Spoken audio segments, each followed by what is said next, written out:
Hello friends, welcome to my channel. आज इस video में मैं आपको बताने वाली हूँ कि अगर आपके बच्चों को अच्छे से याद नहीं हो पाता है, उनके एग्जाम आने वाले हैं और कोर्स है बहुत सारा, तो आप उसे कैसे कवर करवा पाएं और कैसे आप उन्हें ऐसा याद कराएं कि वो ज़्यादा से ज़्यादा और अच्छा याद कर पाएं। तो चलिए वीडियो शुरू करते हैं। तो सबसे पहले देखिए, एक एग्जाम्पल के लिए मैंने यहाँ पर एक चैप्टर लिया है। ये चैप्टर 1 है और ये इंग्लिश लिटरेचर का है। ये है 3rd क्लास का। तो देखिए क्या होता है, कोई भी चैप्टर है उसमें देखिए आपके वर्ड मीनिंग आते हैं, फिर आते हैं जैसे डिफिकल्ट वर्ड्स होते हैं वो याद करने के लिए आते हैं, फिल इन द ब्लैंक्स आते हैं याद करने के लिए, और आते हैं ये देखिए मैच द फॉलोइंग आते हैं, फिर आते हैं आपके क्वेश्चन आंसर्स। ये सारे बड़े बड़े क्वेश्चन, छोटे छोटे क्वेश्चंस आते हैं, और इसमें आते हैं देखिए ट्रू फॉल्स, ये आते हैं। इतनी सारी चीजें एक क्वेश्चन में हमें एक चैप्टर में लर्न करनी होती है। तो इसको लर्न करने का तरीका क्या है, मैं आज आपको वही बताने वाली हूँ। तो देखिए ये है चैप्टर 1। तो हम क्या करेंगे, सबसे पहले इसकी बुक लेंगे और बुक में ये देखेंगे चैप्टर 1 हमारा ये है। तो चैप्टर 1 सबसे पहले क्या करना होगा कि इस चैप्टर को आपको अपने बच्चों को बहुत अच्छे से रीड करवाना है। रीड का मतलब खाली रीडिंग लगाना नहीं है, रीड का मतलब है कि आपको अपने बच्चों को बहुत अच्छे से समझाना है कि इस चैप्टर में कौन कौन से कैरेक्टर्स हैं और इस चैप्टर में क्या है, क्या बताना चाह रहा है वो इस चैप्टर में। तो अच्छे से आपको अपने बच्चे को पहले वो चैप्टर समझाना है कि चैप्टर एक्चुअली है क्या। फिर आते हैं जो इसका सबसे पहले होती है डिफिकल्ट वर्ड्स। तो आपको सबसे पहले बच्चे को डिफिकल्ट वर्ड्स ही लर्न करवाने चाहिए, क्योंकि डिफिकल्ट वर्ड्स तो हर जगह काम आएंगे, उनके फिलअप्स में भी काम आएंगे, वर्ड मीनिंग में भी काम आएंगे, उनके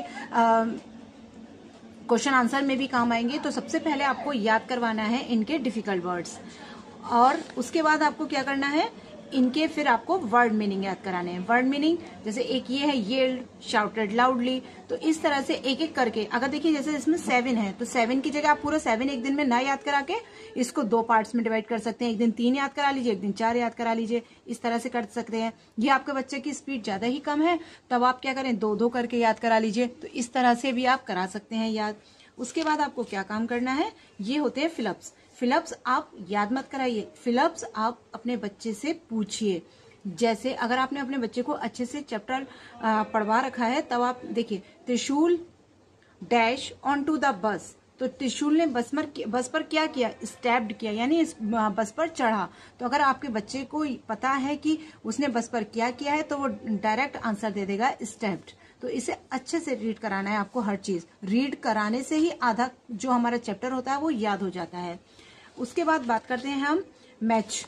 तो मैचिंग, तो जब आपके बच्चे ने अच्छे से लर्न कर रखा है, यानी रीड कर रखा है, तो अच्छे से वो मैचिंग भी आराम से कर लेगा। नहीं कर पाए तो आप एक बार समझा दीजिए कि ये क्या होता है, वीकेंड मीन्स क्या होता है, सैटरडे या संडे। तो इस तरह से आप मैचिंग भी अपने बच्चे को लर्न करा सकते हैं। फिर लास्ट में आप कराइएगा ये क्वेश्चन आंसर। उससे पहले आप कराइए इसके ट्रू फॉल्स। ट्रू फॉल्स कभी भी लर्न मत कराइए, बस आप ट्रू फॉल्स केवल पूछिए, क्योंकि आपने चैप्टर पढ़ा रखा है। और बच्चों से आप पूछिए द ऑक्टोपस इज शाई एंड लोनली। उसने जब चैप्टर पढ़ा होगा तो बता देगा कि वो ट्रू है या फॉल्स है। तो ये हो गए आपके ट्रू फॉल्स, और लास्ट में आता है आपके क्वेश्चन आंसर। तो क्वेश्चन आंसर आप एक एक करके, जैसे मान लीजिए एक चैप्टर में आपके इसमें है 4, अगर आपके देखिए 4 हैं, तो आप चाहें, आपके पास दिन ज्यादा बचे हैं, तब आप एक एक पर डे ले सकते हैं, या आप कम दिन बचे हैं तो 2-2 क्वेश्चन आंसर आप पर डे लीजिए। लेकिन इसको याद कैसे कराना है, जैसे आपने एक क्वेश्चन आज याद करा दिया और दूसरा क्वेश्चन आप नेक्स्ट डे याद करा रहे हैं, तो जब आपने दूसरा क्वेश्चन याद कराया है तो उसी के साथ आप पहला और दूसरा दोनों ही क्वेश्चन को उनको लिखने को दीजिए।